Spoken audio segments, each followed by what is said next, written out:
Je n'ai pas besoin que tu me fasses honte ce soir, d'accord, dit-elle en appliquant son rouge à lèvres comme si je n'étais même pas dans la pièce. Reste juste à la maison. Mes clients sont trop importants. Tu ne ferais que les ennuyer. Puis, sans lever les yeux, elle laissa tomber le capuchon sur la coiffeuse et ajouta, honnêtement, c'est mieux que tu ne viennes pas. Tu ne saurais de toute façon pas quoi leur dire. Elle se leva et fit un entour devant le miroir, s'admirant comme si elle était déjà sous les feux de la rampe. Je lui tendis son manteau. Elle ne le prit pas. Elle passa juste à côté de moi et appela par-dessus son épaule, tu peux laisser le vin au frais, par contre. Je rentrerai probablement tard, ou pas. Ça dépendra de qui est là. Je la regardai monter dans la voiture noire. Une de ces longues limousines que le cabinet envoyait toujours. Élégante, stérile, froide, comme tout ce qui l'avait attirée ces 2 dernières années. Elle démarra sans même un signe de la main. Je restai là sur le perron un instant, puis je rentrai et reposai son manteau intact doucement sur le cintre, le boutonner, le lisser. Puis je marchai dans le couloir, devant les photos qu'elle n'avait pas décrochées, mais qu'elle n'avait pas regardées depuis des années, et j'entrai dans notre chambre. Sur le lit était étendu un second smoking. Le mien, repassé, la pochette impeccablement pliée, les chaussures brillantes. Je ne me rasai pas avec colère. Je me rasai avec soin, délibérément. Je nouai mon nœud papillon à la main, polis mes boutons de manchette, en or avec une petite gravure qu'elle n'avait jamais remarquée. Sous des eaux calmes, une phrase de mon père, un avertissement sur les hommes comme moi. 10 minutes plus tard, je descendis la même allée qu'elle, dans la même direction, mais avec une destination très différente à l'esprit. Pas la file des valets, pas les marches de marbre menant à la grande entrée du gala. Je me garai derrière le parking de service, pris l'ascenseur du personnel, fis un signe de tête au gars de la sécurité de l'événement qui me tendit un laissez-passer sans un mot. Pas de scan, pas de questions, juste de la reconnaissance. L'intérieur de la salle était bruyant, scintillant et artificiel, comme si quelqu'un avait essayé de bâtir du prestige avec des miroirs et des spritzer de vin. Elle adorait ça. Elle vivait pour ses soirées. Les rires faux, les joutes de pouvoir, la robe empruntée qu'elle prétendait être la sienne. Je restai dans l'ombre à observer. Elle tenait maintenant la cour près de l'entrée, riant trop fort à une blague plate d'un cadre. Les mains s'agitant, la tête penchée, tout le spectacle du « regardez-moi ». Sa robe scintillait à chaque mouvement. Elle était conçue pour ça. Elle avait choisi le spectacle plutôt que la substance tant de fois maintenant. Je me souvenais à peine de qui elle était quand elle portait des baskets en toile et m'apportait du café à minuit juste pour s'asseoir en silence et lire à côté de moi. Les gens me demandent pourquoi je ne me suis jamais battue contre son changement. Pourquoi je n'ai pas exigé plus d'espace. La vérité est que je ne m'en dis pas l'espace. Je le prends tranquillement, efficacement, durablement. L'homme qu'elle s'efforçait tant d'impressionner ce soir. Le client phare du cabinet. Celui pour lequel son équipe l'avait préparé tout le mois. Il était déjà en train de regarder. Pas elle, moi. De l'autre côté de la pièce. Nous nous connaissions depuis 12 ans. Pas par affaire. Pas par elle. Par quelque chose qui comptait vraiment. Quelque chose qui rendait tous les discours de gala du monde comme un bruit de fond. Et quand je lui fis un signe de tête depuis le périmètre, il se leva, s'écarta et me désigna tranquillement une chaise à côté de la sienne. Je la pris. Elle ne le remarqua pas. Pas encore. Trop occupée à réciter des points clés sur les fusions internationales et les mots-clés ESG qu'elle comprenait à peine. Il y a une raison pour laquelle je suis resté silencieux toutes ces années. Il y a une raison pour laquelle je l'ai laissé se perdre dans ses discours, construisant une tour sur des fondations qu'elle n'avait jamais inspectées. Parce que l'influence, la vraie influence, ne s'annonce pas. Elle agit. Et si vous êtes arrivé jusqu'ici, faites-moi une faveur. Abonnez-vous. Plus de 90% des gens qui écoutent ne le font pas. Mais cela dit à l'équipe que ce genre d'histoire compte toujours. Que la vengeance silencieuse n'est pas seulement de la fiction. C'est de l'art et c'est mérité. Je n'avais pas besoin qu'elle me présente ce soir-là. Je ne le voulais même pas. Ce que je voulais était déjà en train de se dérouler.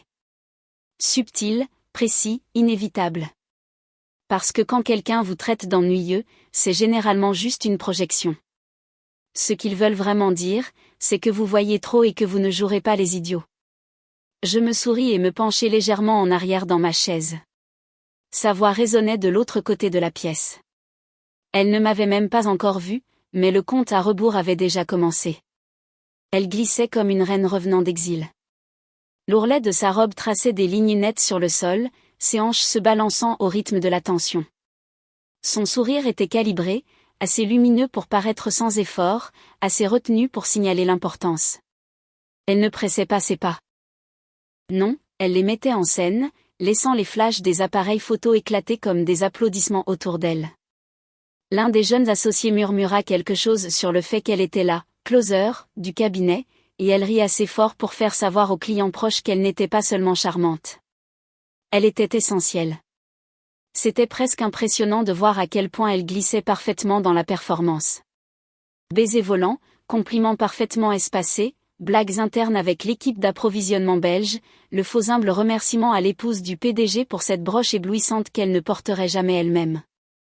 Elle avait raison sur une chose. Ses clients étaient importants.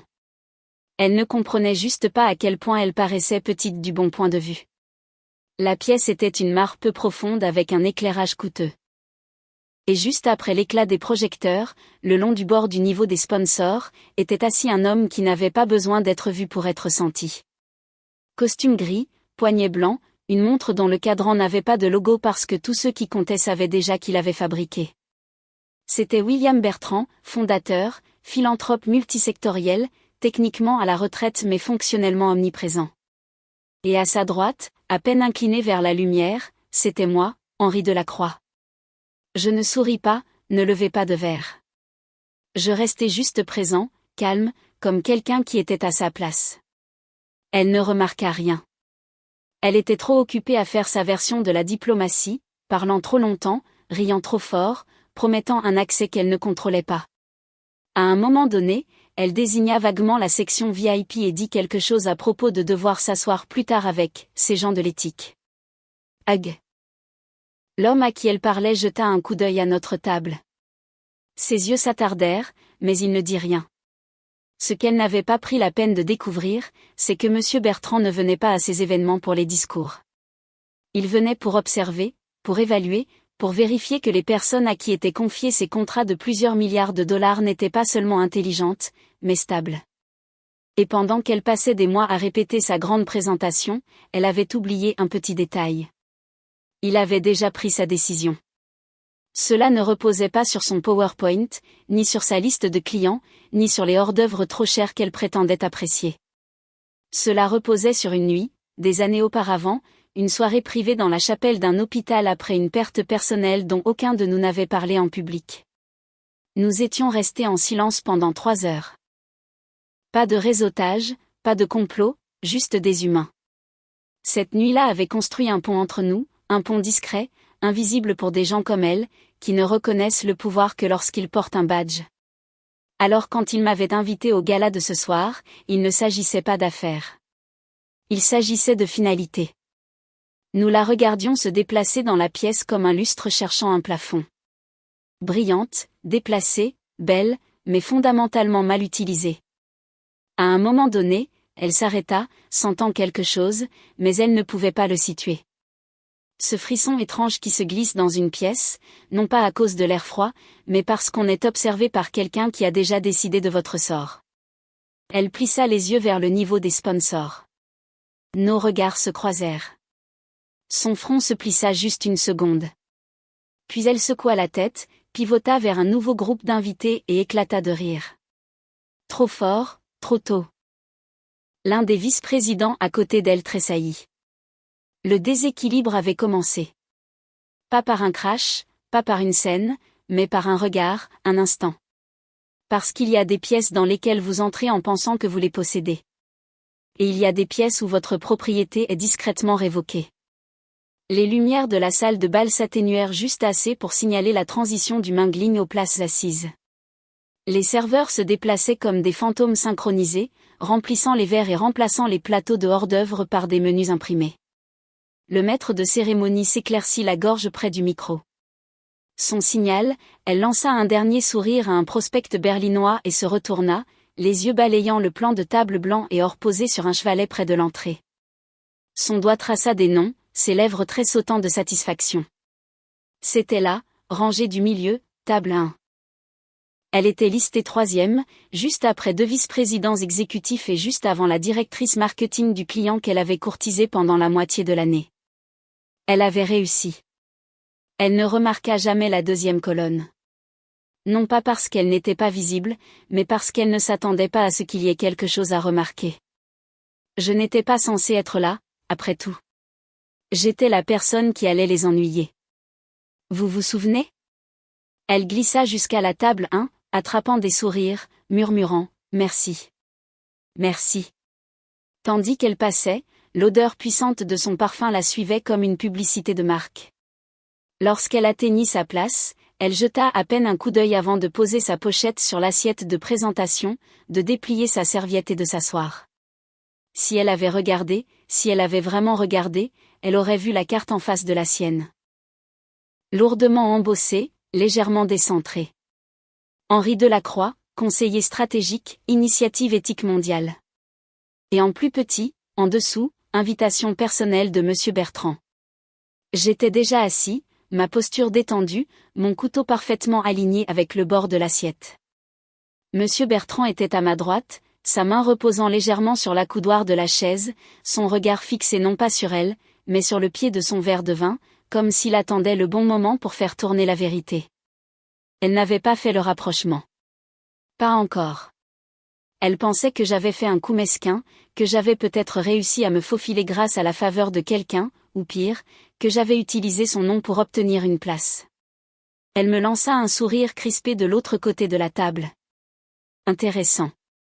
Je ne savais pas que tu étais, commença-t-elle, mais elle s'interrompit en lisant enfin le carton. Cette pause. Cette demi-seconde, ses yeux s'attardèrent, s'écarquillant juste un peu. C'est à ce moment-là qu'elle comprit. Ce n'était pas une coïncidence. C'était de l'architecture. Vous voyez, il y a des années, lorsque Bertrand perdit sa fille d'une infection post-opératoire évitable, il n'organisa pas de conférence de presse. Il ne poursuivit pas en justice. Il fonda discrètement un groupe d'examen parallèle, une initiative éthique souterraine pour conseiller sur les modèles cachés de mauvaise conduite et de fausses déclarations dans les chaînes de prestation de soins de santé. Non pas pour la presse, non pas pour les applaudissements, juste pour l'impact. Il m'avait rencontré par ce biais. J'avais écrit quelque chose d'obscur, enfoui dans un livre blanc sur les angles morts institutionnels et la pathologie de l'ego d'entreprise. Il m'appela le lendemain. Nous avions parlé pendant 4 heures. Avec le temps, il me demanda plus.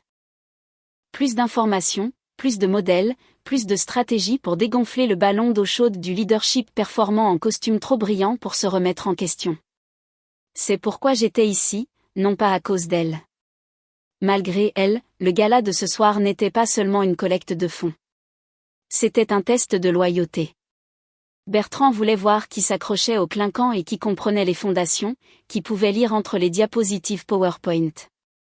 Et ma femme, la femme qui avait bâti toute sa persona sur l'apparence et la chimie client, était occupée à poser avec les jeunes étoiles montantes du cabinet comme une double page de magazine, attendant d'être oubliée. Son renvoi antérieur de ma personne n'était pas passé inaperçu.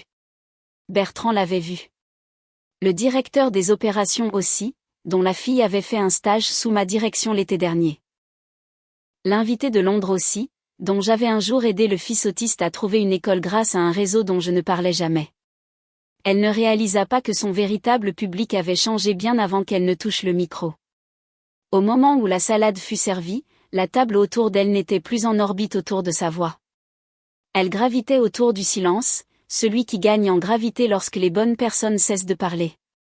Et en face d'elle, j'attendais, non pas la vengeance, mais la documentation. Parce que dans des pièces comme celle-ci, le pouvoir ne frappe pas. Il observe, puis vous note. Elle était à son apogée maintenant, le point culminant de son orbite, tournant autour du plus grand client comme si elle était Jupiter, et il n'était qu'une autre lune à capturer. Son verre était plein.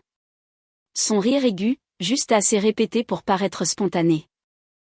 Le quatuor à cordes jouait quelque chose de vaguement Vivaldi en arrière-plan, mais elle parlait par-dessus comme si c'était une ambiance destinée à sa scène. Le cocktail avait fait place à ce qu'elle appelait la « conclusion en douceur ». Le moment qu'elle aimait choisir avec juste assez de chaleur pour laisser une impression durable, mais pas trop pour ne pas paraître avide. Elle brodait son anecdote maintenant, racontant une histoire à moitié vraie sur une fusion à Berlin qu'elle avait à peine touchée mais qu'elle prétendait avoir personnellement menée. Le client, Monsieur Bertrand, sourit poliment, la laissant parler. Il avait cette fâcheuse habitude de paraître gracieux tout en classant mentalement chaque mot comme une preuve. Elle ne le remarqua pas. Elle ne l'avait jamais fait. Elle supposait que l'absence de contestation signifiait un accord. C'est ainsi qu'elle avait construit son monde. Puis il posa la question si décontractée qu'elle aurait pu passer pour une conversation anodine pour n'importe qui d'autre. « Votre mari est-il ici ce soir ?» Son sourire se crispa. C'était à peine perceptible, mais je connaissais son visage comme je connaissais les plans, jusqu'aux lignes de faille. Elle expira légèrement par le nez, scanna rapidement la pièce pour s'assurer que personne de trop important n'écoutait et agita sa main manucurée d'un geste dédaigneux. « Non, dit-elle. Il vous ennuierait tous à mourir. Il n'est pas vraiment fait pour ce genre de choses. » Elle le dit comme une plaisanterie, mais avec juste assez de venin pour laisser une tache. Elle s'attendait à un rire ou à un signe de tête compatissant, peut-être même au sourcil levé d'une condescendance partagée. Ce qu'elle obtint fut le silence. Bertrand ne cligna pas des yeux, ne rit pas. Il la regarda juste pendant une longue seconde, comme s'il remesurait quelque chose qui s'était désaligné. Puis, avec le calme d'un homme qui signe des résiliations de milliards de dollars avant le petit déjeuner, il dit « Excusez-moi, j'ai quelque chose à faire. » Et ce fut tout. Il se retourna et marcha sans hâte mais avec détermination directement vers l'annexe latérale où le personnel du panel d'éthique s'était discrètement réuni. La plupart des invités ne savaient même pas que cette table était là. Pas de signalisation, pas de fanfare, juste un petit groupe de personnes en costume noir mais sans badge et au visage sérieux. Il se pencha, parla brièvement à la femme au centre et lui tendit une petite enveloppe scellée, sans marque. Elle hocha la tête, la prit à deux mains. La femme à côté d'elle, une responsable de la réglementation d'une entreprise de conformité externe, nota quelque chose dans un carnet en cuir. Un autre homme tapa quelque chose sur une tablette. Ce n'était pas du drame, c'était de la procédure. De l'autre côté de la pièce, ma femme rit de quelque chose qu'un directeur marketing avait dit et prit une gorgée de vin. Elle n'avait aucune idée que le sol sous elle venait de bouger d'un demi-pouce. Pas assez pour le remarquer encore, mais vous savez comment c'est en architecture. Un demi-pouce de décalage, aggravé sur la structure, devient une fissure. Et les fissures, elles se propagent. À ce moment-là, une jeune associée lui tapota l'épaule et murmura quelque chose. Son front se plissa légèrement. « Qu'est-ce que tu veux dire, il est là ?» demanda-t-elle. L'associée jeta un regard nerveux vers la table principale, puis vers elle. Elle se retourna à moitié, s'attendant à une petite perturbation mesquine. Peut-être moi, rôdant avec un verre, essayant de faire le malin, mais tout ce qu'elle vit, c'était une pièce calme. Bertrand était retourné à sa place. J'étais là à côté de lui. Aucun de nous ne la regardait. C'est là que ça a commencé à la démanger. Cette inquiétude rampante qu'elle ne pouvait pas situer. Elle essaya de l'ignorer, mais quelque chose dans la façon dont le personnel proche commença à ajuster ses écouteurs. La façon dont le directeur des opérations ne lui rendit pas son signe de la main, la façon dont le photographe évita complètement sa table, tout cela se transforma en une pression qu'aucun charme ne pouvait diluer. Ce qu'elle ne savait pas encore, ce qu'elle ne pouvait pas savoir, c'est que l'enveloppe que Bertrand avait soumise contenait des documents dont elle n'aurait même jamais pensé à se soucier. Parce que quand on construit une personne pour les clients et qu'on traite sa réalité comme si elle était insignifiante, parfois la réalité décide de voter. Et ce soir, elle l'avait déjà fait. À 6h45 du matin, son téléphone se mit à vibrer comme s'il essayait de ramper hors de la table de chevet. L'écran s'alluma. Éric Dubois, juridique. 3 appels manqués, puis un autre, puis un SMS. Réponds maintenant. C'est sérieux. Elle gémit, encore à moitié ivre de pinot et d'égo de la veille. Son mascara avait bavé sur la tête d'oreiller, et les bretelles de sa robe de créateur étaient emmêlées sous les draps comme des confettis d'une fête dont elle ne se souvenait pas entièrement. Elle tendit le bras aveuglément et tâtonna pour porter le téléphone à son oreille. Quoi, marmonna-t-elle, la voix sèche, rauque. Eric ne la salua même pas. Il invoqua la clause 5C. Silence. Elle cligna des yeux, essayant de déchiffrer les mots à travers le brouillard de sa gueule de bois. Quelle clause? La clause morale, claqua-t-il. Le client, Monsieur Bertrand. Il met fin à tout. Départ complet. Aucune période de transition.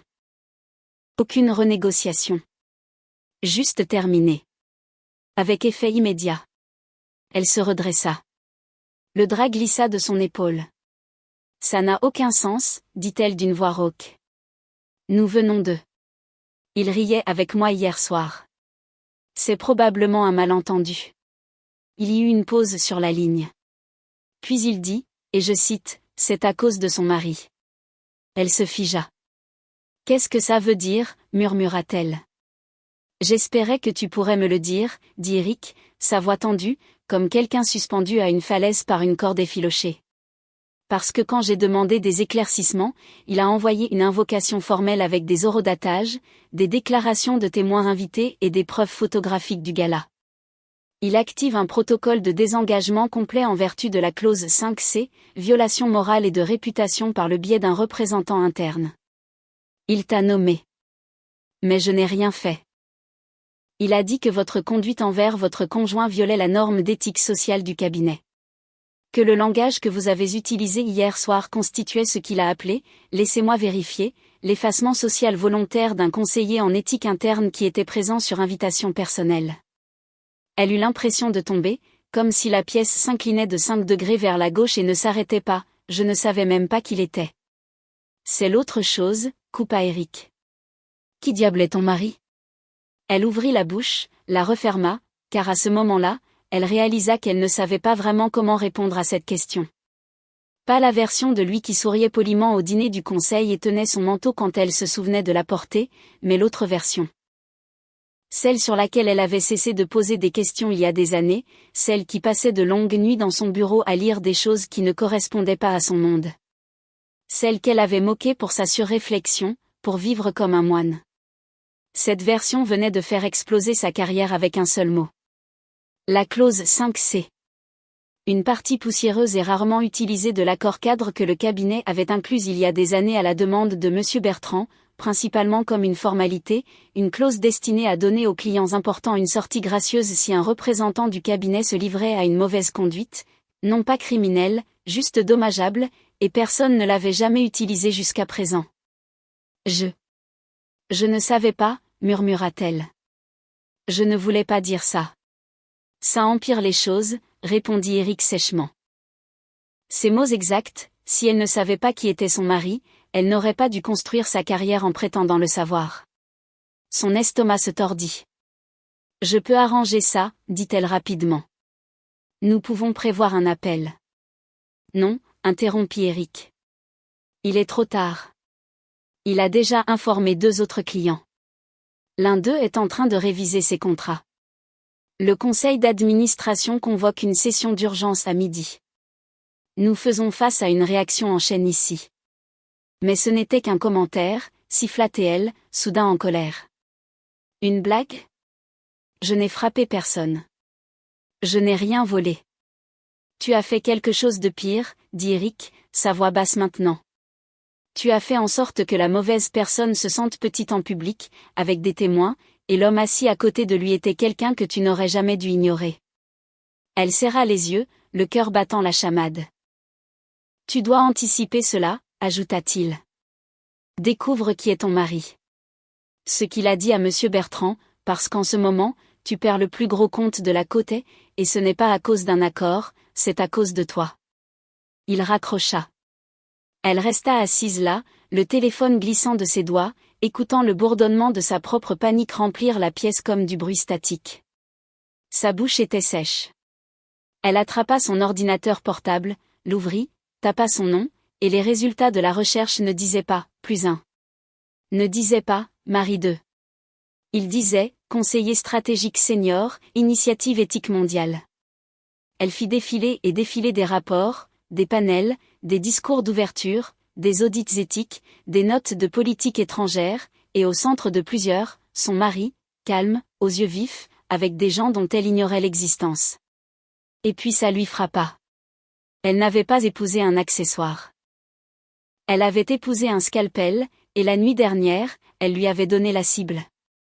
À 10h13, la lettre officielle était déjà dans la boîte de réception de chaque associé. Objet, notification d'invocation de la clause 5C, résiliation immédiate de l'engagement. Elle provenait du conseil exécutif de Bertrand. Mais le langage portait ses empreintes digitales indubitables. Clinique, silencieux, dévastateur. Pas une seule fois son nom n'était utilisé, et pourtant il n'y avait aucune confusion quant à la personne à laquelle la lettre faisait référence. Elle se tenait dans la salle de conférence, les épaules rentrées, fixant l'imprimé comme si l'incrédulité pure pouvait faire disparaître l'encre. Éric, l'avocat qu'elle avait rabroué d'innombrables fois pour ses explications trop détaillées, lisait maintenant chaque ligne à voix haute avec le ton monotone et froid d'un homme qui tentait de ne pas intérioriser les conséquences. En raison de multiples cas observés de fausses déclarations éthiques de l'intégrité personnelle, de non-respect de l'inclusion du conjoint dans les environnements sociaux contractuels, et de conduite indigne d'un représentant désigné du cabinet. Elle cligna rapidement des yeux. Ils le prennent personnellement. C'est illégal. C'est. Ils n'ont pas utilisé ton nom, dit Éric d'un ton neutre. Ils ont utilisé des exemples, des citations, des documents horodatés, et il brandit la dernière page, la tournant vers elle. Un arrêt sur image. C'était là, une image haute résolution. Le moment exact où elle avait agité la main au milieu d'une phrase, ricanant, « Ils vous ennuieraient tous à mourir ».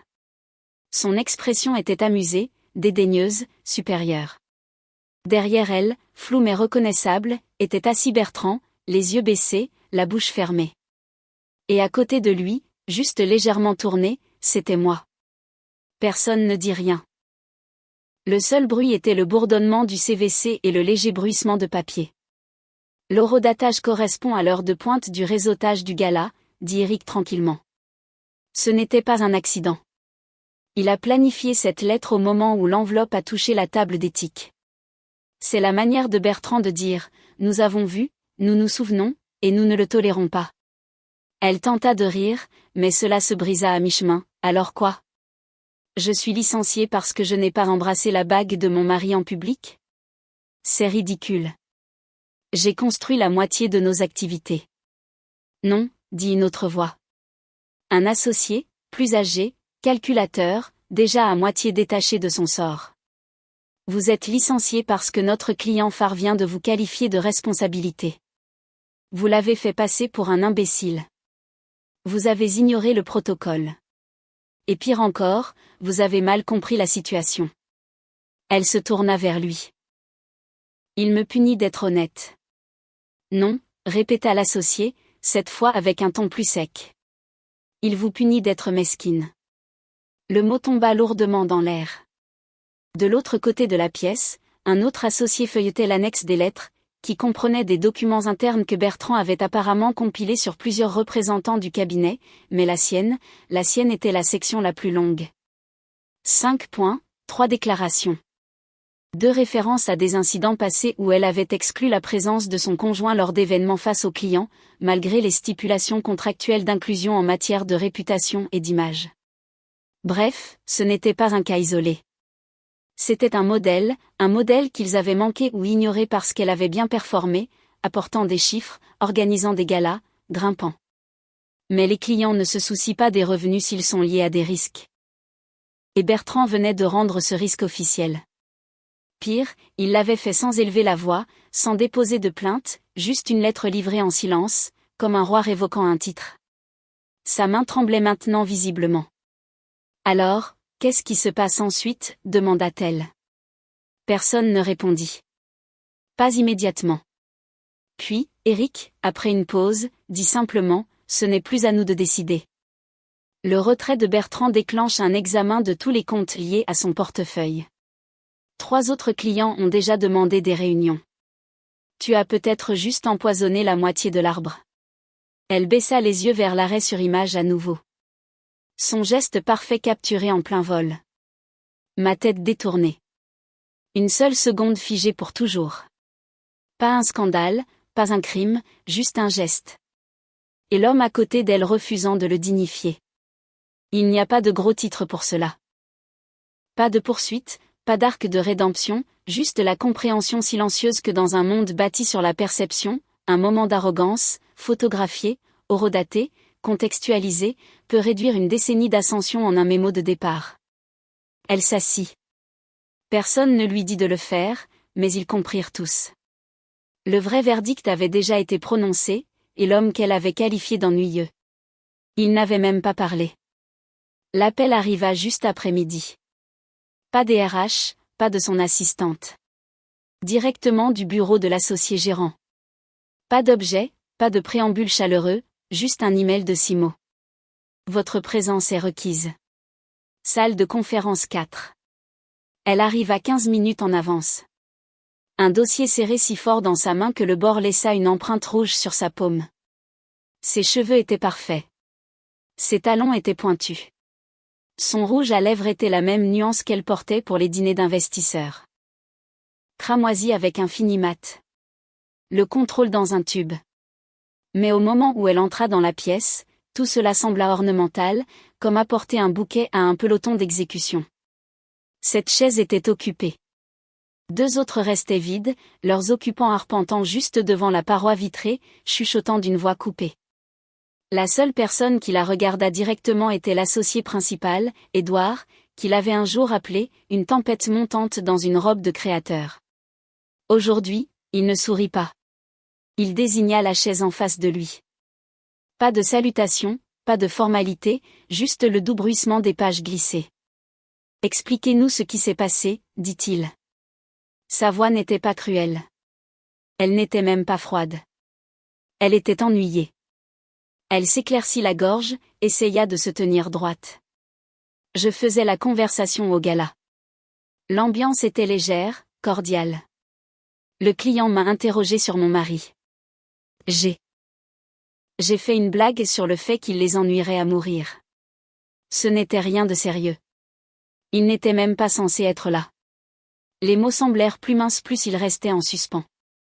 Une jeune associée, Stéphanie, plus jeune, plus vive qu'elle ne l'était auparavant, inclina la tête et dit « Vous vous rendez compte que votre mari était là sur invitation personnelle de Monsieur Bertrand lui-même, qu'il était assis à la table des sponsors, que son titre est actuellement enregistré comme conseiller stratégique pour l'initiative éthique mondiale ?» C'est ça. Je l'ai découvert après, dit-elle. Mais ce n'était qu'une blague. Je ne pensais pas, c'est ça le problème, dit Édouard, tapant un stylo sur l'enveloppe devant lui. Vous n'avez pas pensé. Et cela nous a coûté le plus gros compte de soins de santé de la côte. Son estomac se noua. Un autre associé se pencha. Thomas, discret, d'une acuité redoutable. Aucune patience pour le contrôle des dégâts. Nous faisons l'objet d'une enquête, dit-il lentement, pour un modèle d'insensibilité culturelle. Bertrand n'est pas seulement parti. Il a soumis des documents, des photographies, des transcriptions, des témoignages. Vos remarques du gala font maintenant partie d'une pièce à conviction. C'est absurde, claqua-t-elle, se levant à moitié. C'était une phrase dans un cadre privé. Non, coupa Stéphanie. C'était un événement public payé par les fonds du cabinet, régi par un accord d'engagement de partenariat qui décrit explicitement les attentes de conduite lorsque les représentants des clients et leurs familles sont présents. Ce n'était pas confidentiel. C'était enregistré. L'intention ne protège pas, dit Édouard presque doucement. Surtout pas quand vous avez établi un modèle. Elle s'assit brusquement. L'air fut aspiré de ses poumons. Quel modèle ? Une autre enveloppe fut ouverte. Celle-ci plus fine mais précise. 3 plaintes documentées au cours des 2 dernières années. Toutes légères, toutes traitées en interne. Une d'une jeune associée qu'elle avait publiquement corrigée lors d'un cocktail client. Une autre d'un fournisseur qu'elle avait qualifié de « axé sur le budget ». et la troisième d'une partenaire régionale en soins de santé, une femme enceinte, à qui elle avait dit de laisser les hommes prendre les décisions difficiles lors d'une négociation houleuse. Aucune d'elles n'avait fait de vagues. Mais maintenant, elles étaient un contexte. Il y a du sang dans l'eau, dit Thomas. Et le départ de Bertrand donne à nos concurrents toutes les excuses pour creuser. On nous demande de soumettre une déclaration de valeur en interne, publiquement. Et en ce moment, vous êtes la plus grande menace pour la réputation de cet alignement. Elle secoua la tête, la voix brisée. Je ne savais pas. Je ne savais pas qui il était pour Bertrand. Je ne savais même pas qu'il me regardait. C'est ça l'ironie, dit Édouard. La personne que vous pensiez insignifiante s'est avérée être le pivot sur lequel la porte a tourné. Silence. Enfin, Stéphanie se pencha en avant, adoucissant sa voix juste assez pour tourner le couteau dans la plaie. Vous n'avez pas perdu un client. Vous avez perdu la salle. Aucun vote ne fut pris ce jour-là. Il n'y en avait pas besoin. La réunion se termina par une seule phrase d'Édouard. Nous examinerons votre statut d'associé à la lumière de ces événements. Attendez-vous à une notification officielle dans la semaine. Elle se leva, hocha la tête, sortit de la pièce sans parler. Et juste avant que la porte ne se referme derrière elle, elle entendit Thomas murmurer quelque chose qu'elle n'était jamais censée entendre. Elle pensait avoir épousé un bouche-trou. Il s'avère qu'elle a épousé un sniper. La porte d'entrée se referma derrière elle avec le poids de quelque chose de définitif. Aucune lumière n'était allumée. Aucune musique ne fredonnait doucement du haut-parleur de la cuisine. Aucun tintement de verre. Aucun pas dans le couloir. Aucune odeur de café de fin de nuit. Juste le silence. Attendant, observant. Elle resta dans l'entrée quelques secondes comme si elle laissait sa propre maison évaluer si elle y avait encore sa place. Ses talons résonnèrent sur le carrelage alors qu'elle avançait, déposant son sac sur le même banc où il avait l'habitude de s'asseoir et de défaire ses bottes après de longues promenades le soir. Promenade qu'elle avait cessé de faire mais pas sont plus rapides que les tiens. La porte de la chambre était légèrement entr'ouverte. Pas de façon dramatique, juste assez pour suggérer que quelqu'un l'avait traversée avec considération. Pas avec colère, pas à la hâte. Elle la poussa. Son côté semblait intact. La coiffeuse, les oreillers, son plateau à bijoux, le blazer qu'elle avait jeté la veille encore drapé sur le dossier de la chaise de lecture, mais l'autre moitié était vide. Son plateau à montre avait disparu. Le petit bol où il gardait la monnaie et les boutons de manchette vides. Pas de brosse à dents dans la salle de bain. Pas de sac de voyage dans le placard. Son tiroir, celui dont elle plaisantait toujours en disant qu'il était trop organisé pour être normal, était ouvert, creux comme s'il n'avait jamais été utilisé. Mais c'est le placard qui eut le plus grand impact. Ses costumes disparus. Pas en désordre, pas arrachés dans une tempête émotionnelle. Juste disparus, comme s'ils n'avaient jamais existé dans l'espace pour commencer. Les cintres avaient été laissés uniformément espacés comme des repères dans une exposition de musée intitulée « Absence ». Elle chancela légèrement en se retournant, cherchant quelque chose, n'importe quoi à quoi se raccrocher. C'est alors qu'elle vit que la photo de mariage manquait. Celle dans le cadre en argent qui trônait sur la commode depuis 19 ans. Celle pour laquelle ils avaient posé sous ce chêne ridicule sur lequel il avait insisté parce que les racines comptent. Elle détestait cet arbre. Disait qu'il semblait appartenir à un cimetière. Maintenant, le cadre avait disparu. Pas de rond de poussière. Aucune photo laissée. Juste une petite note pliée en deux. Elle la fixa un long moment, les mains tremblantes avant de la ramasser. Le papier était épais, de qualité, comme celui qu'il utilisait pour écrire aux sénateurs ou soumettre des déclarations de position examinées par des pairs. Son écriture était incomparable, nette, exacte, comme un plan transformé en encre. Il était écrit, « Tu as eu toutes les chances de me présenter. Au lieu de cela, tu m'as effacé. Maintenant, c'est ton nom qu'il supprime. » Il n'y avait pas de signature, juste la clé de la maison posée à côté comme une ponctuation. Elle s'enfonça sur le bord du lit, le papier toujours à la main, la bouche sèche. Son esprit tenta de justifier, de réécrire, de cadrer le moment, mais il n'y avait rien à inventer, rien à présenter. Elle pensa au gala, à la façon dont elle l'avait congédié comme un reçu de vestiaire. Elle pensa au regard du client, aux mots des associés, à la lettre juridique, à la photo horodatée. Puis elle pensa à l'homme sur lequel elle avait cessé de poser des questions. Celui qu'elle disait à ses amis qu'il était autrefois brillant mais qui lisait maintenant surtout des revues d'éthique. Celui qu'elle laissait de côté sur les invitations parce qu'il s'asseyait simplement tranquillement. Et elle réalisa qu'il n'était pas seulement parti, il s'était retiré stratégiquement, intentionnellement.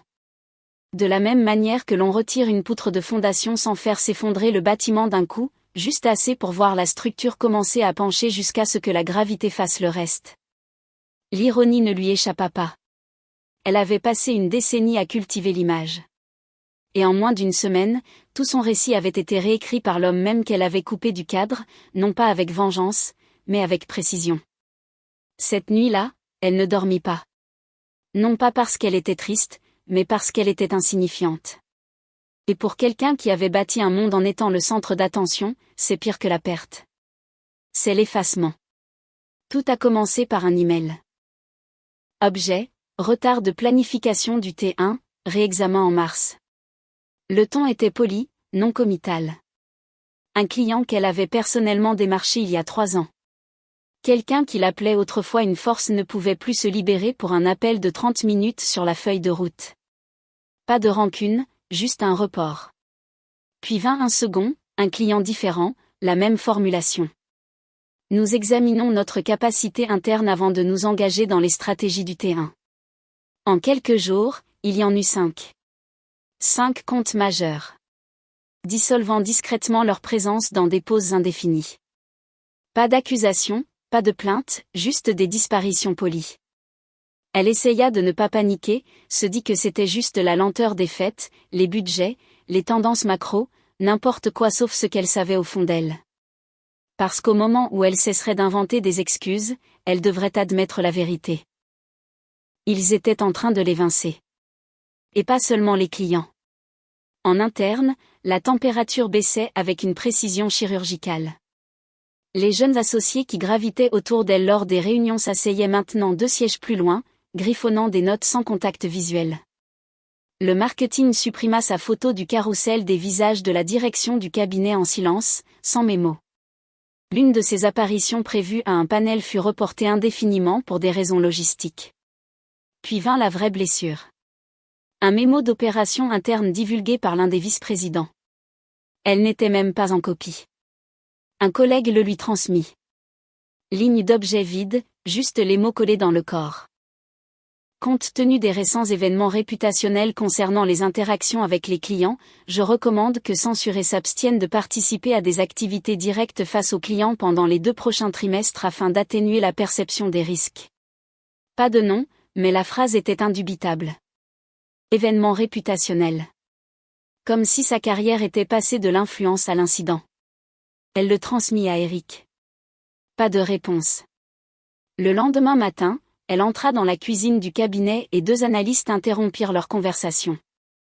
L'un d'eux semblait paniquer comme s'il avait été surpris en train d'espionner la royauté.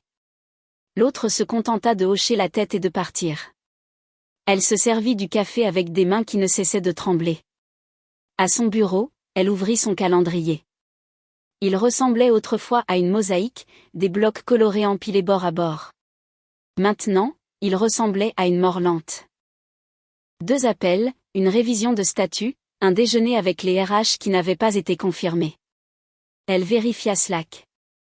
Un fil de discussion interne intitulé Gala Conséquences avait été fermé par la conformité, mais pas avant qu'une capture d'écran ne parvienne dans sa boîte de réception d'une ancienne mentorée qui la plaignait encore juste assez pour risquer de l'envoyer. C'était un mème. Son visage recadré en plein rire, légendé, trop importante pour l'ennui. En dessous, quelqu'un avait ajouté, tellement importante qu'elle a ennuyé le meilleur client du cabinet jusqu'à la détermination. Un autre commentaire disait simplement, lol, peut-on en faire la nouvelle couverture de la formation à la conformité? Elle ferma son ordinateur portable, fixa la fenêtre pendant 10 minutes, observant le vent pousser les feuilles sur le parking. Elle n'était pas licenciée. Cela aurait été une miséricorde. Ce n'était pas l'exil. C'était l'évaporation. Pas d'annonce, pas de conclusion, juste un éloignement constant de l'attention jusqu'à ce qu'elle ne soit plus un risque. Juste un souvenir. Le bâtiment dans lequel elle flottait autrefois comme une monarque la considérait maintenant comme une menace pour la sécurité en probation, trop visible pour être ignorée, trop radioactive pour être adoptée. Et pourtant, personne ne prononça son nom. Pas à voix haute, pas dans les réunions, pas même dans le bilan trimestriel du cabinet où il mettait en évidence les transitions de clients et les efforts de réalignement éthique.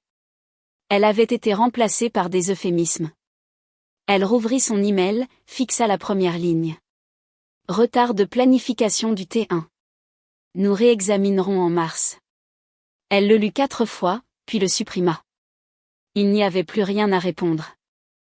3 mois plus tard, dans la salle de bal d'un hôtel à 3 états de là, son nom fut de nouveau prononcé, mais pas d'une manière qui le restaurait.